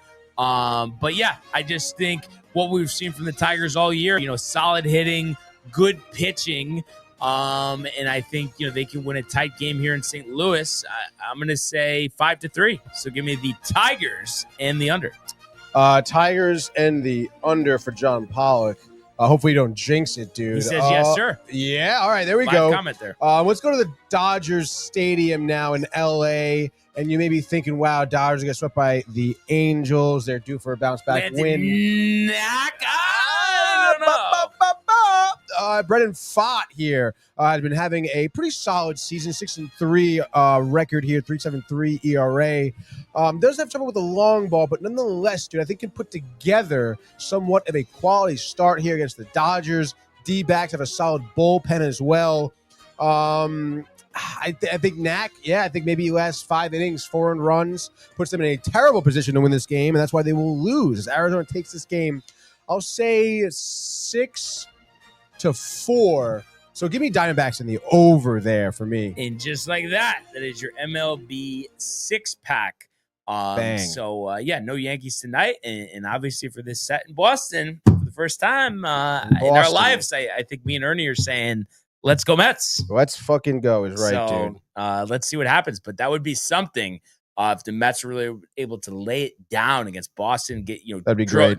Grow this lead to like 7-8 games. That would be unbelievable. I almost want to drive up there right now. And just go to the game, dude. No, it is honestly seeing your team there on the road, other than the annoying ass fans that are always there in Boston. It is cool. Honestly, I do as a road park. The fact that you got the casino right there as well. That's right. I forgot. Have you been to that one or no? Yes, dude. Encore, really stunning. Yes, the marina there in the back. Very beautiful. So definitely recommend doing that. Maybe I'll have to take a trip there. Yankees Red Sox this year. We'll see. I'm due for a win. 0-2, one wild card game, and then one game that they lost. I think a walk off against Wandy Peralta when we had a 15.5 game lead back in 2022, and they were still chirping. But what are you gonna do? But anyway. Grid time. What do we got? Let's go. Ernie here. Get the music back up. The music back up. There we go, dude. Ernie dialed. And an Ernie special here. I'm torn. What do you think's better here? Boston A's. Either Cocoa Crisp or Cespedes. What do you think? Ooh. I would say Cespedes. Because I think you don't think of him with Boston. No, yeah, of course not. But I mean, Cocoa Crisp, I guess it's like a blast from the past. Yeah, I mean, either or. I feel like dealer's choice. So you don't think of him on the Red Sox. Yoenis? Yeah. Yeah, dude, absolutely. Let's go with Cespedes. Why not? You don't think of him at all anymore, dude. No. 3%. There we go. There we go. A's Rockies. Jason Giambi. Too much or no? Francesa would flip out if we said the name. Yeah, I don't think it's too much. It's the only. You don't think that's of what I was Giambi thinking. as a Rocky? I don't right? think anyway. Many people don't really necessarily think of Jason. Matt Holiday, probably the play. What are you gonna do? Fuck, dude. All right, but we got some work to do here. And then A's catcher Kurt Suzuki. A's catcher, do it. Oh. Almost spelling Suzuki wrong. Kurt. 8%. 8%. All right. We're getting places, I guess. Back to it. And then let's see, 30 home seasons. The Mo Vaughn special for the Red Sox. Mo Vaughn. Yeah, why not? Oh, No Vaughn. No Vaughn. That's funny. Or do you think Tyler O'Neill or Mo Vaughn? No one ever says Mo Vaughn. I feel like, right? Every time we do this, no one's. That's true. Yeah, go Mo Vaughn. Yeah, not 7%. bad. 7. 300 batting average. I don't know. Pedroia. Anyone think Tyson Pedroia? I think that's too much. No. What do you got? Bill Miller, and I think it's spelled Mueller. Yep. Like that. Mm-hmm. That's gonna be a real good one. 3%, 3%, baby. Let's go. The batting title. Wow, Colorado. I mean, I guess I don't know. Holiday. You can go with Matt Holiday, I guess, right? Yeah. Just Todd Helton. Trying to think here. You could probably you can go Blackman probably for both of these as well. You can also go Arenado for both of them. Catcher a lot. Oh wait, they for don't 300. Yeah, no. Okay. 30 home run season played catcher. Also, I mean, do you are people thinking Piazza or Wilson Ramos? Maybe Ramos definitely has had over 300 batting average. I don't think he had a 30. I don't know about 30 home runs though. Did McCann that one good year? Boy, a little bit of like a roadblock here, no? Higgy? I mean, I know we have some 300 for the. Yeah, I'm picking the little percentage, dude. Josh said Dante Bichette. For 30 home run season, definitely.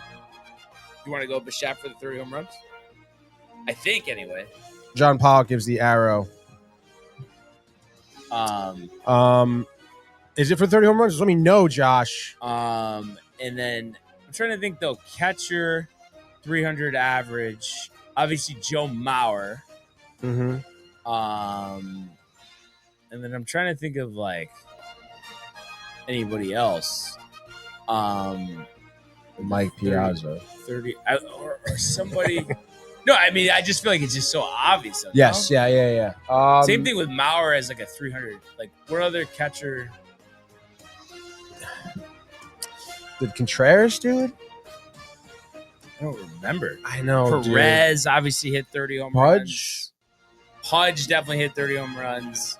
I guess it's like we gotta just kind of decide on something. Josh B says use Vinny Castilla for Rockies homers. I was just thinking that one actually. Right. Right. You think it's Vinny? Yep. Yeah, there it is. 9%. 9. Not dudes. terrible. No, not terrible by any means. The 300 average Charlie Blackmon? Yeah, we'll do Blackman for that one. 10%. Look at that beard. Oh my God, crazy. The beard. Tony equivalent to mustaches? I think so, dude. Yeah, why not?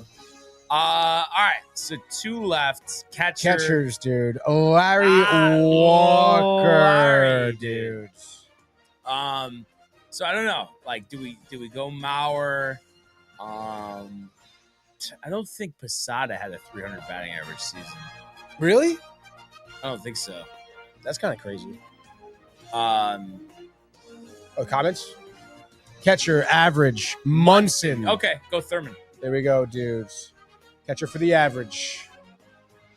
Thurman Munson, dudes. 2%er. For some reason, I thought it said 29. I don't know why. I don't know why This either. looks really Dude. quick. Glasses. All right. 30 homers. Catcher. Do you think Perez will be too high? I don't know. I don't think so. Just do Perez then. Fuck it. Really? Are you sure, dude? Well, because I'm trying to think, like, who are the other... Ernie says Posada. Oh, yeah, go Posada, actually. Go Posada. Now we go Posada. Yeah, dude. Jorge. 3%, dude. There we go. Honestly, a good rally. Yes, dude, off good rally. Jason Giambi. Shout out Mike Francesa for that one. Giambi, highest there in the category, by the way. Yeah. Dude. What are you going to do, though? What are you going to do? would have been the right, highest dude. one. Piazza would have been higher over there, dude. Yeah. That's right. Yeah. That's right. So, Just like that. John Pollock with the good stuff, everyone. There's team effort today. Yeah, absolutely.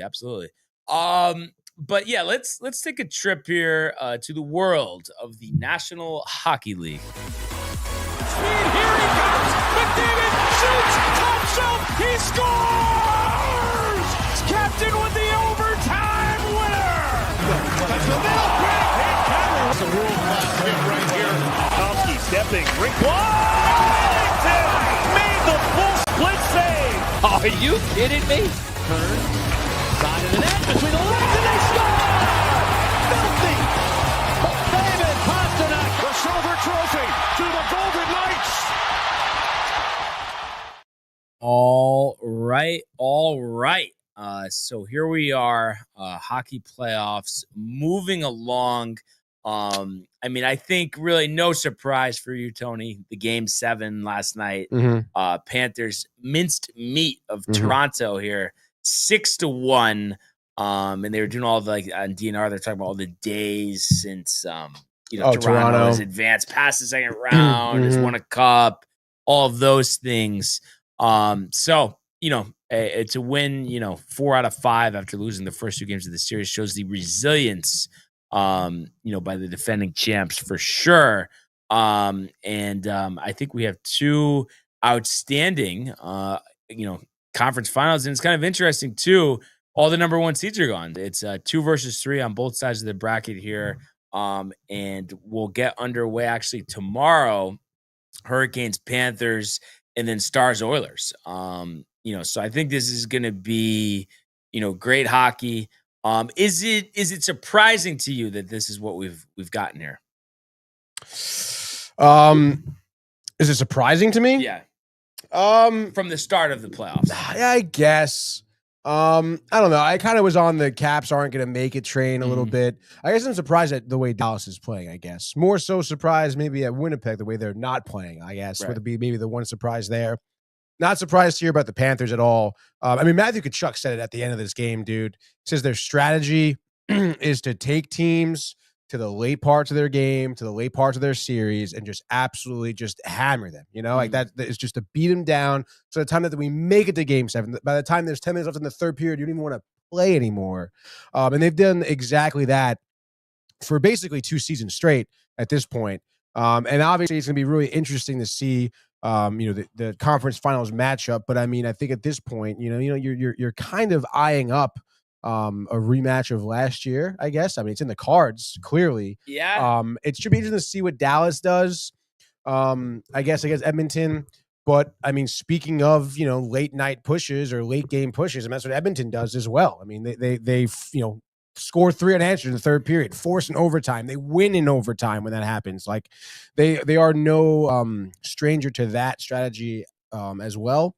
So I mean, I guess we'll see what happens. But I mean, I will say in terms of the Maple Leafs, I mean, I guess we talked about it, possibility of the first round exit, possibility of blowing it after being one of the better teams this regular season.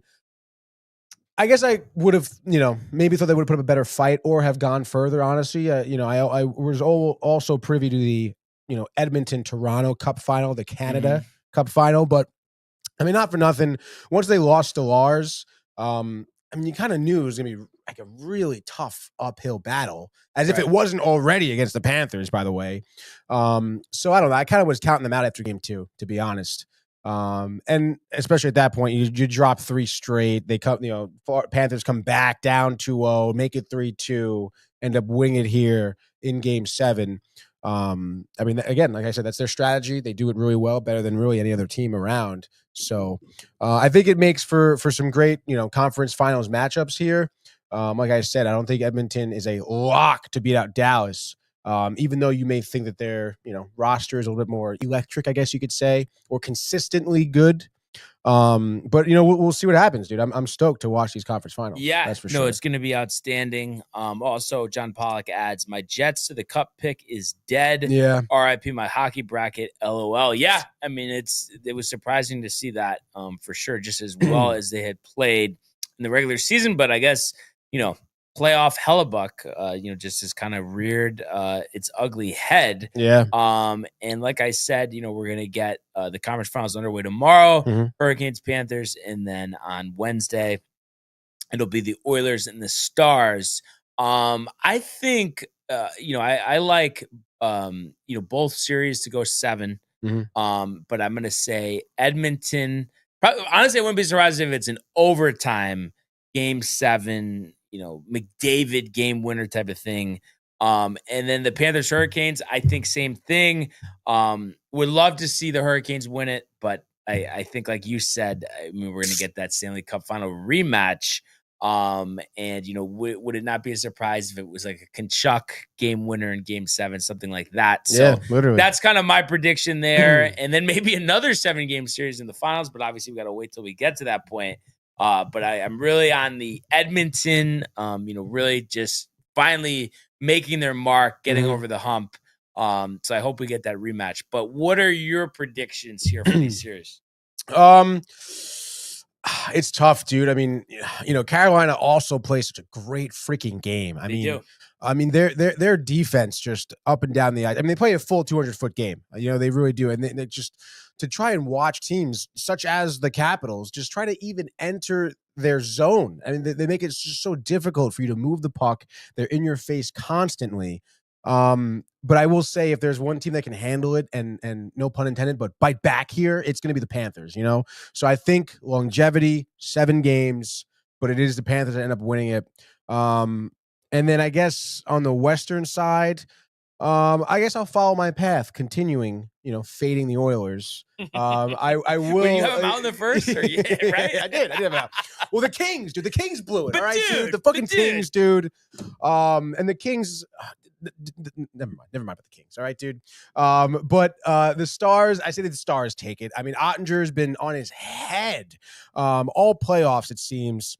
And then obviously, Rantanen, the storyline there is pretty significant. I mean, it seems like that he's on an absolute mission to win a cup with really any team not named the Avalanche at this point. Right. So I don't know. I think that the firepower is going to show up. I know we haven't really seen Robertson have a great game. Started off this postseason injured. So I say he wakes up a little bit, and Rantanen continues to go on his tear. I can still see it going 7. I mean, the Oilers do go, like I said, they are, just as much of a comeback team as anybody around the league. So But I think at the end of the day, I think it could be a game 7, and I could see Ottinger just again on his head shutting out the Oilers potentially. And you never know. I mean, I know Skinner has been looking better for Edmonton. Pickard, in times where Skinner's been pulled, he's looked good. But I say maybe this series, maybe they both look maybe not so good, almost like they were what they were like in the regular season, I guess. So give me Stars in 7. Why not, dude? All right. So yeah, that's going to be exciting. And, obviously a lot of excitement here in the, the tri-state area. The Knicks That's back right, in the dude. conference finals. The blowout victory there, 119-81 on Friday. So advancing to the conference finals to take on the Pacers, the rematch of the second round series last season. I mean, I have to say, kudos to the Knicks because, there was that conversation. Well, you could have closed them out, but you didn't. And now are you letting them back in? Or the Celtics going to come in to the Garden where, for whatever reason, this postseason you haven't played great, make it a contest, and it was just nothing. I mean, it wasn't even close. The Knicks taking it in a laugher. And I love this because I feel like going in, to this postseason, I kind of was ahead of this with the Knicks and said, for everybody to say, they can't do this, they can't do that, I thought was a little ridiculous. And that showed. And obviously, sure, they got fortunate with the Tatum injury, but I mean, I think it's debatable that they were going to win this series either way. With Tatum, without Tatum, obviously it would have made it a lot harder. But now you have the opportunity of a lifetime. You have a home court advantage here against the Pacers. It's pretty amazing stuff, Tony. I mean, I know obviously you're not Mr. NBA over here, but this is a fun run. I have to say, I've watched like all these games, the last couple rounds of the Knicks. I've enjoyed it, honestly. I think the team plays hard. They're not perfect. They have flaws, but they found a way to win no matter what the circumstances are. Yeah, which is great. And you knew, God forbid Celtics would have won this one. I mean, yeah, exactly. No, I heard you guys talking about that on Friday. So, to watch them close it out in such emphatic fashion as well, was dope. We were, Mike and I was watching this at the Horseshoe. And it was cool to see. It has been cool to see the Knicks winning these games. Yeah. The Garden rocking, dude, which is awesome. And then, obviously it sets it up for a pretty interesting conference finals against the Pacers, the history we know, even as recent as last year, right? But I mean, I don't know, man. I mean, what are your thoughts about like the Eastern Conference Finals? I mean, do you think the Knicks have it? I know it's like the theme of the day, but I think another 7-game series. Honestly. Really? It's going to be hard fought. This Pacers team is tough, underrated, almost Very similar to what people thought about the Knicks this year. So yeah, I think they're going to give them a battle, but I think this is just going to be very back and forth. I wouldn't be surprised if the series opens up with splits at home for both teams, 2-2, game 5, the rotation, every other tight games, defense, ejections, technical fouls, but then maybe game 7 at the Garden. I mean, the Knicks maybe run away with it second half. I mean, that's just kind of what I'm thinking, but that's crazy. I do like them, but I think it'll be an absolute classic.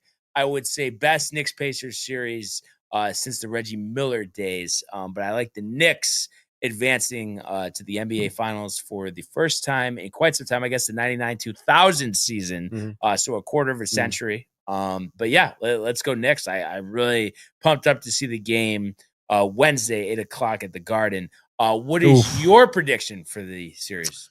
I mean, it's so tough, dude. I mean, obviously, the Knicks to be the underdog or whatever, and obviously have the whole hate this year, the Tibbs, work your players too hard, you don't have the bench to do it, which they don't, obviously. They're not necessarily a deep team. I don't know, dude. I'd be worried if this game does go 7, though, because I feel like because of that, the Knicks, would be gassed. I don't know, man. I mean, I feel like if they need to win it, they would have to win it in 5 or 6, I think it does go 7. I think they lose in game 7. Wow. Didn't expect that one. Halliburton looks good. Yeah. From what I've seen from him. Carlisle's a Chief, though. But it's tough, dude. not even for Josh B. Like you. What do you mean for Josh B? Just for Josh B? I mean, I heard this on Friday. There was like a for Josh B. like winning in Game 6. Like you definitely said that. Oh yeah, I definitely did say that. Yeah. Yeah. All right, fine. I mean, for Josh B, let's win in 7, Josh. There we go. And it's kind of interesting. I think there's a lot of people that think on the other side of things here, Thunder Timberwolves, the way the Wolves have played, dominating both the Lakers and the Warriors, and obviously they got some luck there with the Curry injury, that this is going to be like some big 7-game series, like just like the one that the Thunder and Nuggets had. But I disagree. I think that the Nuggets just matched up well against the Thunder, but I think there's a reason why the Thunder, won 68 games this regular season, and just all the talent on that team, obviously led by Shai and Chet Holmgren. But I think they're going to win this in like 5 or 6 games. Edwards is great, but I just think his time isn't yet. I think this is the Thunder's time. And while the whole storyline, if we did get, the Timberwolves and the Knicks and the guys that were on each team, Randall, DiVincenzo, obviously Karl Anthony Towns, all that. But I think it's going to be the Thunder. I'm going to actually say 5 games. I think they dominate this series and they show why they had the best season record in the NBA. So I'm going to say Thunder in 5. What's your thoughts there? I don't know. I know Thunder is probably just a better team just in general, huh? But I don't know. I mean, I'll jump on the train. I'm already going now for Josh B. Knicks in 7. Why not go Minnesota in 7? Okay, dude. Let's get the matchup in the finals. All right, dude. Let's get the storyline going. NBA's rigged anyway, right? So they're probably going to want that. But yeah, I'll say Timberwolves in 7. I think it is Edwards' time. And obviously Julius Randle, I mean, he's honestly been just as impactful as Edwards this postseason. So even though I don't like Gobert that much, but it's not about who I like, okay? Right. So give me, honestly, Edwards averaging 35 points this series, Minnesota in 7. And a couple things here. Pollock says F the Kings, of the NHL version, of course.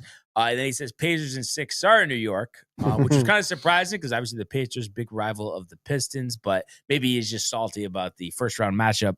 And then Josh B says LMAO, thanks, with the crying emoji. And then John Pollock says LOL. No, and I honestly think too, and I know it's like a hometown type of pick, but Tony, I mean, I'm not, when it comes down to it, I'm not actually a Knicks fan. I guess you could call it like a Knicks admirer. You know what I mean? Like, it's like, I want to see them do well, but it's like, at the end of the day, if they end up stroking out in 5 games in this series, am I going to sleep at night? Like, probably, yes. Would you say that you find the team fascinating, Brian? Yeah, no, I do. No, because I just love the toughness, and I think that's things that are just just matchup wise, and what Thibs does with the starter, this and that. But how about a team that just is resilient and comes back? I mean, that's the type of team I like. You know what I mean? So I just respect what they did against the Celtics. I mean, they really, let's face it. I mean, Tatum or not, they kicked their ass in this series, just in terms of like how they were able to really just take control whenever they needed to. Those first 2 games, Tatum was there. Yeah. And sure, yes, those were close games, but the point being that they won. Like a 20-point lead wasn't too much. Yeah. That's crazy. It is. So I think this is the year. I'm saying it right now. I think this is the year the Knicks end the streak. John Pollock, by the way, says I'm still salty. But yeah, a long way to go, but kind of interesting. No NBA, no NHL tonight. So I guess everybody's watching that game at Fenway Park. Let's go, dude. 6:45. Like we said, we're welcoming the Mets victory here, and the Red Sox really falling to hard times. The Devers drama, 23 and 25. And everybody, they're going to be so good. It's funny. I haven't heard from Alan in a while. He was very big on the Red Sox. Telling me I'm crazy for not saying they didn't get better. I think I'm pretty sure Devers walked it off on Saturday, though. He did, but I mean, I'm saying it's just walk it off or not. I mean, it's been bad. No, absolutely, it has been bad. It's funny because like his numbers are still good offensively, but it is just like, dude, just play first base. Like, just do what your team wants you to do. There's drama in the there has to be. So. Not good. We'll see, but definitely an exciting time here. in the world of sports, and really just what a great show here. Coming back on a Monday, busy weekend, a lot to discuss about, but just a great conversation. The Ernie call-in, the slew of comments from everybody. We really appreciate it. And we encourage everybody to continue to comment, like, and subscribe.